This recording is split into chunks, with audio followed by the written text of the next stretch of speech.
Happy independence day ಎಲ್ಲರಿಗ. Happy independence day.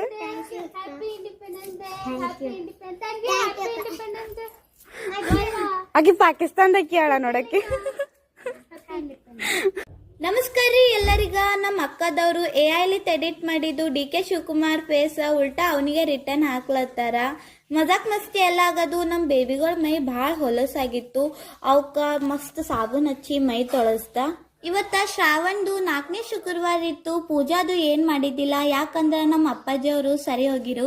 5:15 ಅಪ್ಪಾಜಿಯವ್ರ ಮಣ್ಣಾಯ್ತು. ನಾವು ಎಲ್ಲ ಮನೆ ಎಲ್ಲ ತೊಳೆದಿ ರಂಗೋಲಿ ಎಲ್ಲ ಹಾಕಿ ಡೈರೆಕ್ಟ್ ಪೂಜಾಕ್ ನಿಂತೇವ್. ಪೂಜಾಕ್ ಲೇಟ್ ಅಲ್ಲತ್ತಿತ್ತು. ಅದಕ್ಕೆ ಅಕ್ಕಗ ದೇವ್ರ ಮೂರ್ತಿ ಎಲ್ಲ ತಿಕ್ ಕೊಟ್ಟ. ಈ ಕಡೆ ದೊಡ್ಡಕ್ಕ ಅನ್ನ ಮಾಡ್ಲತ್ತಿಳು. ಹಾಲ್ನಾಗ ಹೋಗಿ ನೋಡತನ ದೊಡ್ಡಕ್ಕ ಲಕ್ಷ್ಮಿ ಮುಕುಟಿಗ ಮಸ್ತ್ ತೊಳಿಲತ್ತಿಳು. ಗೈಸ್ ಇಲ್ಲಿ ಪೂಜಾ ನಡೆದದ. ನಮ್ಮ ಅಕ್ಕ ಲಕ್ಷ್ಮಿ ಫುಲ್ ಟ್ರೆಡಿಷನಲ್ ಹಾಡಕ್ ಕೇಳ್ಬೇಕಂತ ಚಿಕ್ನಿ ಚಮೇಲಿ ಸಾಂಗ್ ಹಚ್ಚ ನೋಡ್ರಿ. ಈಗಿನ ಜನರೇಷನ್ ಮಕ್ಕಳು ಲಕ್ಷ್ಮಿಗ ಕಾಡ್ಗಿ ಮತ್ತ ಲಿಫ್ಟಿಕ್ ಹಚ್ಚಿ ಫೈನಲಿ ಸ್ಥಾಪನೆ ಮಾಡಿ ಹಾರ ಹಾಕ್ತೇವ್. ಧೂಪಿಂದು ಚಂದ ವಾಸ್ ಬರ್ಲತ್ತ. ಮಮ್ಮಿ ನಂಗೆ ಕೊಯ್ಲಾ ಸುಡೋ ಅಂದ್ರು. ಈಗ ದೊಡ್ಡಕ್ಕ ಸಮಯಗಳಿಗೆಲ್ಲ ದೀಪ ಹಚ್ಲತ್ತೇವ್. ಆಂಟಿ ಮನೆಗೂ ಪೂಜಾ ಮಾಡ್ತೇವ್. ಆಂಟಿ ನನಗ ಮತ್ತ ಅಕ್ಕಗ ಅರ್ಶಿನ ಕುಂಕುಮ ಹಚ್ಚಿರು. ಮನೆಗೆ ಬಂದು ಊಟ ಮಾಡ್ಲತ್ತಿದೇವ್. ಇಲ್ಲಿ ನಮ್ಮ ಅಕ್ಕದವ್ರು ಗೇಮ್ ಮಾಡ್ಲತ್ತಿರು. ಇದು ಗೇಮ್ ಹಿಂಗೆ ನಡೀತದ ಗಾಯ್ಸ್. ಇವತ್ತಿನ ವಿಡಿಯೋ ಇಷ್ಟೇ guys. Like share and subscribe. Bye.